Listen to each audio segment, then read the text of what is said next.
नमस्कार, बहुत बहुत स्वागत है आप सभी का हमारे विशेष कार्यक्रम में। मैं आप सभी के साथ हूँ कंचन। आज का कार्यक्रम और भी खास और भी विशेष बनाने जा रही हूँ, क्योंकि आज के कार्यक्रम में मैं आपसे जो बातें करने जा रही हूँ या आज के इस पूरे कार्यक्रम में हम जो चर्चा करेंगे वो बहुत ही महत्वपूर्ण होगी। आपके जीवन में माँ बगलामुखी को लेकर आपको लोगों ने बड़ा भ्रमित किया होगा। कोई कहता होगा कि आप एक बार इसका अनुष्ठान करा लेंगे तो आपकी जिंदगी बदल जाएगी, लेकिन वो अनुष्ठान आप सही करा रहे हैं। बहुत से लोग ऐसे हैं जिन्होंने अनुष्ठान कराए हैं, हवन कराया है, जो पूजा पाठ कर रहे हैं, लेकिन रिजल्ट नहीं मिल पा रहा है, क्योंकि दर्शकों आप सही रास्ते पर ही नहीं है। जो आपको ये सब कुछ करा रहे हैं वही सही नहीं है। लेकिन आज मैं आपको एक सच्चे साधक से मिलवाने वाली हूँ। मेरे साथ आज के हमारे खास मेहमान में जाने माने ज्योतिषाचार्य हैं, इसके साथ साथ माँ बगलामुखी के परम साधक हैं, जो कथावाचक भी हैं, जिनकी कथाएं दूर दूर तक प्रचलित हैं। लोग उन्हें अपने यहाँ बुलाते हैं, उनकी कथाएं सुनते हैं, उन्हें कथा कराने के लिए बुलाते हैं। तो आज मैं उनसे आपकी मुलाकात कराने जा रही हूँ। माँ बगलामुखी के परम साधक आचार्य भरत जी हमारे साथ हैं। बहुत बहुत स्वागत है आपका। जय माई की भैया। आज सबसे पहले मैं आपसे ये जानना चाहूंगी कि माँ बगलामुखी को लेकर जब हम बात कर रहे हैं तो नया साल आने वाला है, और पिछला साल जो रहा भैया वो बड़ा दुर्घटनाओं का रहा, हादसों का रहा। 2026 में माँ बगलामुखी की कौन सी साधना हम करें जिससे हमारा परिवार जो है वो सुरक्षित रह सके? अगर आप दीक्षा नहीं लिए हैं तो इसमें भगवती के अष्टोत्तर सतनाम का पाठ आप करें। मैं सबको बताना चाहूँगा कि अष्टोत्तर सतनाम के 11 पाठ और बगलामुखी चालीसा के 3 पाठ, जो भी समस्या अगर आने वाली भी है या समस्याएं आपके जीवन में चल रही हैं या आप चाहते हैं कि आपके जीवन में कोई समस्या ना आए, बस इतना सा काम करिए। रात्रि में एक समय हो, आप बैठ जाइए 9 से 10, 2 दीपकों को जला लीजिए, आप बगला अष्टोत्तर सतनाम का पाठ करिए और बगलामुखी चालीसा का पाठ करिए। आप इतना सिर्फ करिए। अगर आप जप कर सकते हैं, अगर आपको दीक्षा नहीं मिली तो ओम बगलामुख्यै नमः, इसका आप कर लीजिए। आप ये मंत्र नहीं है, ये तो भगवती का नाम है। समस्या आएंगी ही नहीं, और जो समस्या आई हैं वो चली जाएंगी। और इस साल 2026 आपके लिए बहुत अच्छा साल साबित होगा, बहुत अच्छा रहेगा ये आपको। मारण क्रिया जो होती है ये हमने बहुत बार सुना है आचार्य जी कि लोग नए साल पर भी बहुत ज्यादा मारण क्रियाएं करते हैं। तो मारण क्रियाएं काम कैसे करती हैं? ये पर्टिकुलर एक तंत्र मार्ग का मारण उच्चाटन एक प्रक्रिया होती है। जो व्यक्ति समाज के लिए घातक हो जाए, जो देश के लिए घातक हो जाए, जो किसी गांव के लिए घातक हो जाए, ऐसे व्यक्ति के लिए मारण प्रयोग किया जाता है। निश्चित अवधि में एक अनुष्ठान होता है, तंत्रोक्त अनुष्ठान बगलामुखी का, और वो अनुष्ठान तय करता है कि इस व्यक्ति को कितने दिन में मारना है। अच्छा।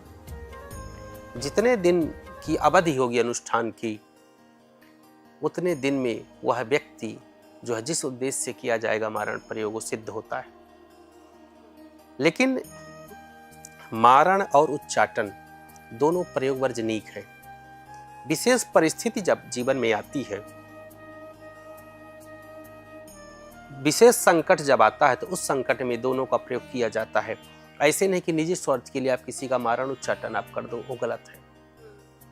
और कोई साधक ही कर सकता है, सब नहीं कर सकते हैं।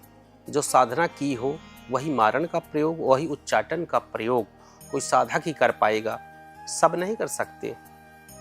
जिसने दीक्षा ली होगी, जो परम साधक होगा वही, जिसने जप किया होगा, दीक्षा लेकर के करोड़ों में जप किया होगा, नहीं ऐसे मारण उच्चाटन नहीं हो सकता है। ओरिजिनल साधक हो और वो जब संकल्प लेकर के बैठता है तभी जाकर के ये दोनों प्रक्रियाएं हो पाती हैं।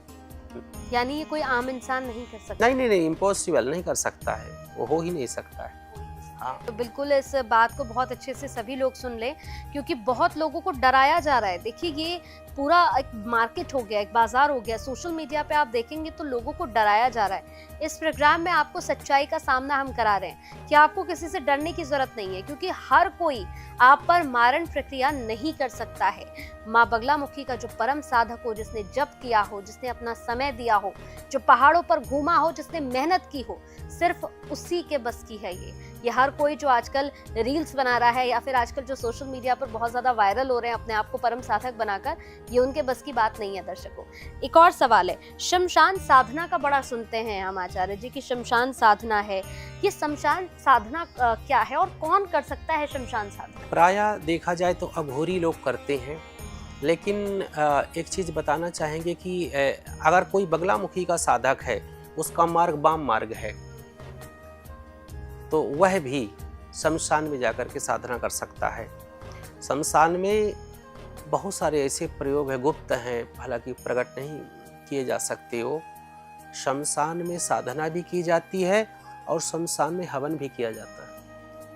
शमशान से पवित्र स्थान कोई नहीं माना जाता, शांति वही है। दुनिया में अशांति है और वहाँ शांति होती है। तो वहाँ बैठ करके जो भगवती से जुड़ा है, जो साधक, वह जा करके वहाँ बैठ करके साधना को करता है। और लगभग जितने भगवती से जुड़े होंगे बगलामुखी से, उन्होंने जरूर ये साधना की होगी। लेकिन मोस्टली जो है तो वाम मार्गीय जितनी भी साधना है वो सब शमशान में होती है, बिल्कुल, और बहुत ही उग्र होती है, बहुत ही गुप्त रूप से होती है। तो ये शमशान साधना जो है ये भी हर कोई नहीं कर सकता। पागल हो जाएंगे लोग। दीक्षा क्यों जरूरी है? दीक्षा का मतलब गुरु पीछे है ना, ढाल बन करके। फिर गुरु तय करेगा ना कि भैया आपको कहाँ जाना है, कौन सा मार्ग में आपको दे रहा हूँ, कौन सा मार्ग। माता पिता तय करेंगे कि अपने बालक को हथियार दे रहे हैं कि बंदूक दे रहे हैं कि खिलौना। बालक को तो कुछ नहीं कि लोडेड है, वो तो दबा देगा, पता चले माता पिता ही मारे गए। तय माता पिता को करना है, गुरु को तय करना है कि अगर कोई इच्छुक है और वो किस मार्ग में जा सकता है। कई विक्षिप्त हो जाते, कई पागल हो जाते, कई सब कुछ गड़बड़ हो जाता है। पहली बात तो गुरु कौन सा मार्ग आपको दे रहा है, कौन सा मंत्र दे रहा है, उसका मार्गदर्शन क्या है, वो साधना किस पद्धति की प्रक्रिया से आप कर रहे हो, वो सब बताते हैं, गुरु ही बताते हैं। आप जाओ और जो भी भगवती से जुड़ा होगा ये साधना जरूर किया होगा। बिल्कुल। तो नया साल आने वाला है और नए साल में आप माँ बगलामुखी की क्या साधना करें, और शमशान साधना को लेकर जो आप लोग को कंफ्यूज किया जा रहा है, जो आप लोग के सामने एक अलग पट्टी बनाई जा रही है, उसे उतारिए। क्योंकि शमशान साधना ये कोई छोटी मोटी साधना नहीं है, ये साधना हर कोई नहीं कर सकता है, इसलिए हर किसी की बातों में आना बंद कर दीजिए।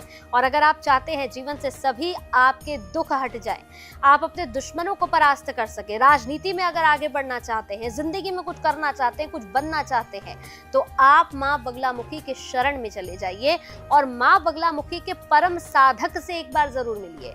हर तरफ आपको हर तरह के लोग मिल जाएंगे, लेकिन परम साधक, सच्चा साधक जो होगा वही आपको सही रास्ते पर ले जाएगा।